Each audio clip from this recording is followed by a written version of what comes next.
This episode of Destructoid is brought to you by Jackthreads.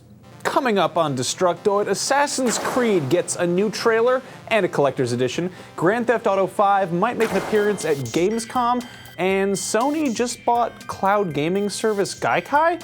What does this mean for gaming? Find out right now on Destructoid.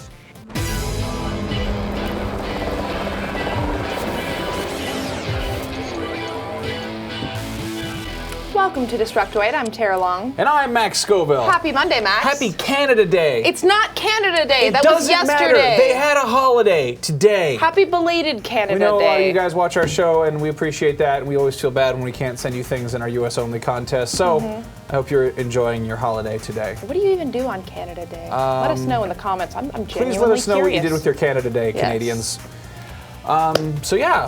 We weren't here Friday because we had to go to VidCon, which was a YouTube convention, which was interesting. That was interesting. A lot of teenagers there. Yeah. Teenagers apparently like YouTube. Are you a teenager? Let us know in the comments. We had this episode talking about our most anticipated games of 2012, and we asked you guys in the second half, what is your most anticipated game of 2012? And the winner is Borderlands 2. That's right. Very closely by Assassin's Creed 3. Really? No, I didn't predict it, but I'm not surprised that was the #1 answer. Copycats. It's an awesome game. Yeah. So the big news of today is that Sony's acquisition of cloud gaming solution Gaikai has happened. It was sort of rumored for a while, but they just wrote a check for that. So we're going to talk about that in the second half of the show. But in the meantime, I know pretty much everyone is dying to hear about Grand Theft Auto 5, and its absence at E3 was sort of a bummer this year, though we never really knew that it was going to be there. Rockstar really hasn't said anything about the game since they showed off a trailer way back in November, but there is a chance we might get to see it really soon. Dun dun dun. Yep. Gamescom, which is the massive European game convention / trade show, they posted a trailer over on their YouTube channel, which is weird because it's a trailer for a convention, which is that seems odd to me, but yeah, it's like a 4-minute video. It doesn't really show anything in the way of new footage for any games, but it does show a 2-second clip of GTA 5. That's the one right there. No, before that, yeah. The guy running. There we go. That's all 2 seconds of that. And that begs the question, is GTA 5 going to be at Gamescom? Why would they show it if it wasn't? In an attempt at journalism, we actually emailed a guy we know who works at Rockstar, and he didn't email us back yet. But Rockstar, if you can hear this, please contact us. Thank you. Mr. Rockstar. Please, Rockstar, if you're watching, please tell us everything about GTA 5 in the comments. Thank you. Gamescom is one of the biggest video game events in the world. It's open to industry people and fans, so it's like it's got the kind of fan appeal of PAX or Comic-Con, but it's also got a lot of trade stuff. So everyone would be there. It's really exciting. So I hope we get to be there. It would make sense to have things there. I hope we get to go there. We probably I never go anywhere. Anyway. Keeping my fingers crossed. Anyway, this Wednesday is Independence Day. Not sure if you guys know that outside of America, but Ubisoft has taken this opportunity to release a new trailer announcing the limited edition of Assassin's Creed 3. The trailer doesn't actually show much aside from some dramatic scenes strung together in slow motion, but at the very least, it does appear to be in-game footage, so it should give you a little bit of an idea of how it looks. If you're interested in purchasing the special edition, that's going to run you $120, and it comes with a copy of the game, a 9.4-inch statue of Connor, a 2x4 colonial flag, which is actually kind of awesome, but not as cool as the really nice quality one that they sent journalists, and a 3-inch belt buckle, because gamers love flashy accessories. Dude, I love belt buckles. I know, you're weird like that. So that limited edition is available for pre-order starting today. You can get it at GameStop, Amazon, Best Buy, Walmart, and Target in North America and Latin America. Sorry, Europeans, this one is not for you. But PC gamers are going to be able to get their own special edition of the game as well if they pre-order it at Ubishop, which I believe is shop.ubi.com. This one's going to run you $65, so a little bit cheaper. And it's the Digital Deluxe Edition, which comes with a copy of the game. You get 3 extra single-player missions, as well as George Washington's notebook, a couple in-game outfits, and a collection of songs from some previous Assassin's Creed games. So, yeah, like I said, quite a bit cheaper than the special edition, but that flag, I want it. Really? In my house. I like. That's the thing you want? The flag? See, I feel like it's weird to have an American flag in your house. Like, if you're me. Filthy But I'd commie. be fine with having one that looks like it, but it's actually for a video game. Get out of here. I know. So Pinko. patriotic. So speaking of special editions, we've got a couple more of them to lump together into a story. First, we've got details on the release date of the 20th anniversary of Kirby's Dream Land Dream Collection. It will include Kirby's Dream Land 1, 2, and 3, Kirby's Adventure, Kirby Superstar, and Kirby 64. He gets around. Yeah, man. he's a dirty Kirby. It'll also include some extra stuff like bonus challenges and a timeline, you know, for people who really need to clarify the official canon of a game about a fat pink ball that sucks on things. Yeah, so the Kirby Dream Collection is coming to North America on September 16th, and that'll be a Wii exclusive, obviously, because it's Nintendo. Still no word on when it's going to hit Europe. Next, the guys over at Playdead have released this gorgeous collector's edition of Limbo stateside. It includes DRM versions of the game for PC and Mac in a nice, classy box. As well as DRM-free versions, yes, even. DRM free, so you can install it a lot. As well as a soundtrack, some concept art, 3D glasses, which I think are a novelty, and a sticker of the boy's head, as well as a Steam key so you can give the gift of Limbo and make your friends afraid of spiders. Actually a really good gift idea, Yeah, I think. no, that's cool. Somebody sent it. This is actually released in Europe back in March, but now it's available in the US, and that is currently only available on Amazon, I believe, for $24.95, so go get that. I love the box art for that. Like, it looks totally like Criterion Collection Yeah. stuff, and I wish that game manufacturers would realize how nice it would be if games came in like nice boxes that looked elegant, you know? Criterion Collection, anybody? Anyway, saving the best for last, Namco Bandai has announced the Ni no Kuni Wrath of the White Witch Wizards Edition. It includes the game, which has 2 exclusive DLC in-game companions, which I think you can get normally, but these ones are gold-plated because everybody likes gold animals, as well as a plushie of Drippy, that's the little guy with the lantern on his nose. And the main companion, and he's the main companion of the game, and a 300-page art book, which is modeled after the spell book that Oliver carries in the game. This is exactly what I wanted.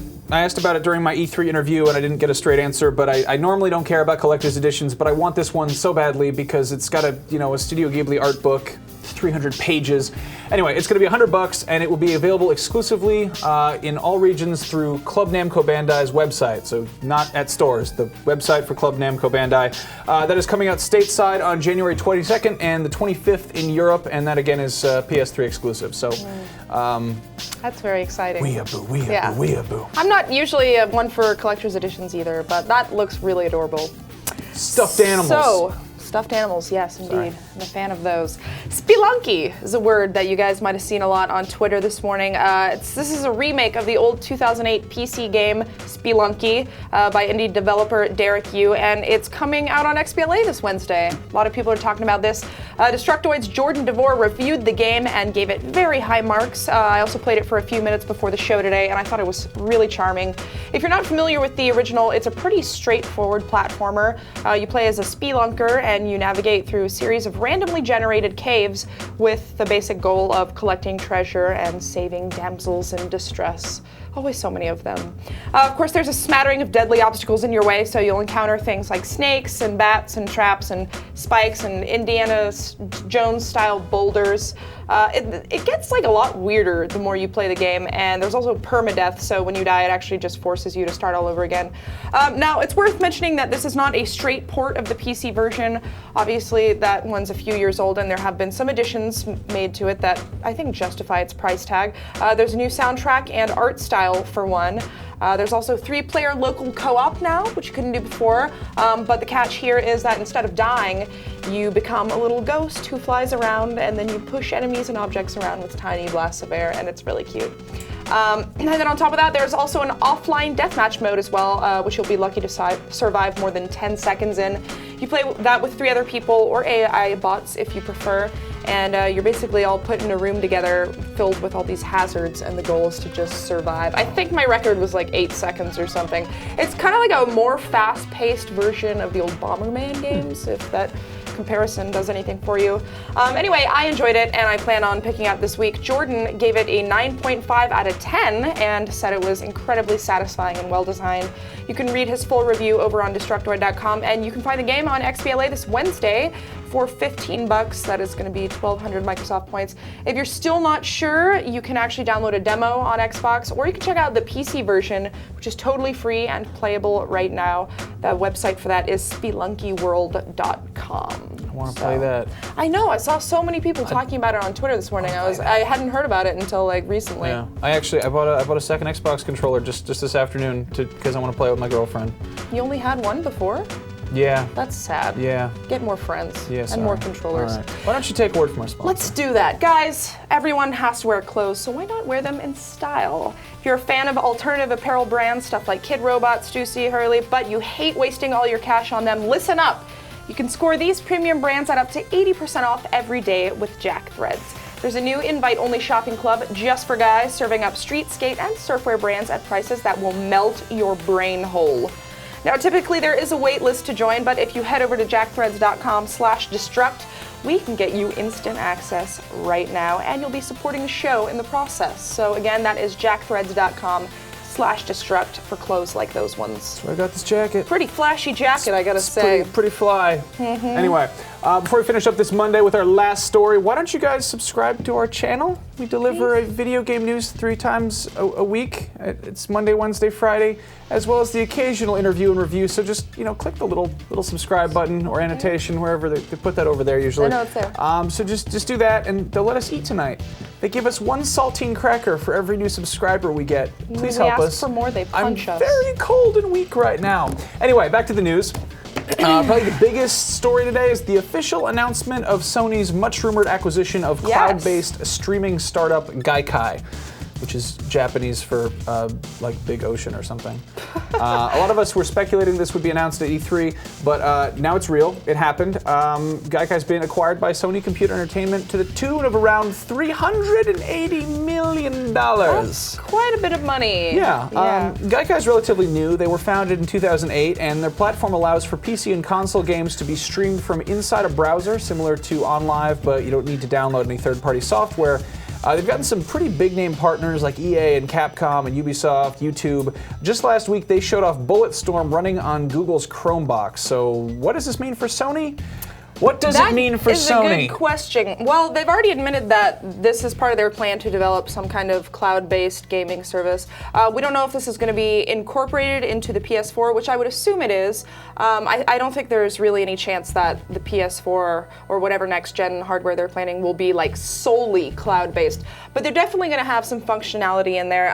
According to their press release, they are promising content ranging from immersive core games with rich graphics to casual content anytime, anywhere on a variety of internet-connected devices. Note that they said internet-connected devices, which means everything. Yeah, so this isn't just going to be on gaming consoles. It's going to be on tablets, on your phones, on TV. They've already got, like you said, they've already got third-party partnerships with stuff like LG and Samsung.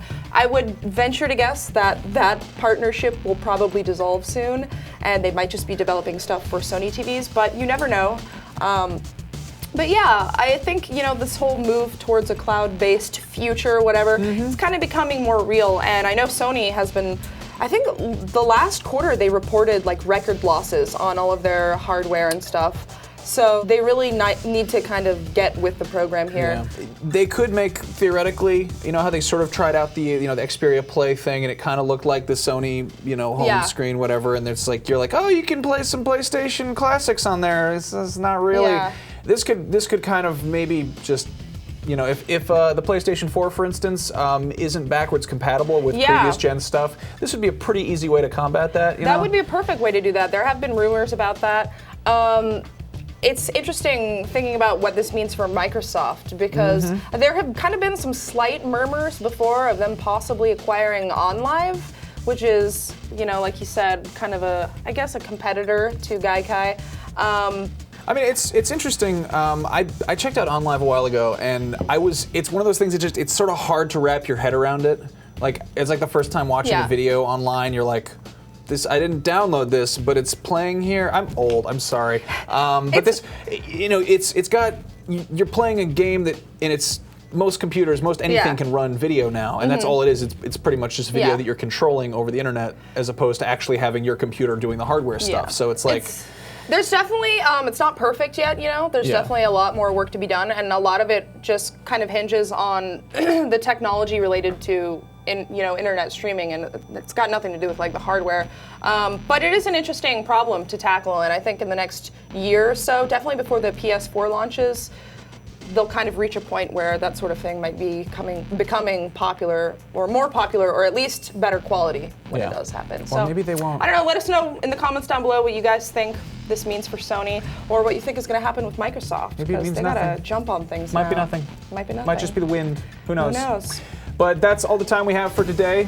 We'll be back on Wednesday with another pre-recorded episode because, in imitation of Canada Day, we are deciding to have America Day. Because America. It's the 4th of July. We're going to celebrate our freedom by eating all the hot dogs and drinking all the beer, and I just ordered Independence Day on Blu-ray. So welcome to Earth. Bitch. I just thought that line needed a bitch. I have got to get me one of these.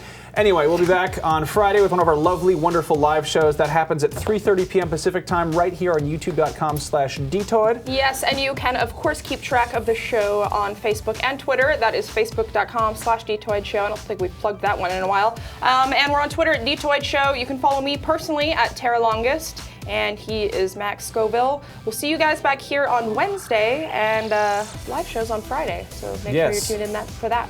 Happy America Wednesday. Happy.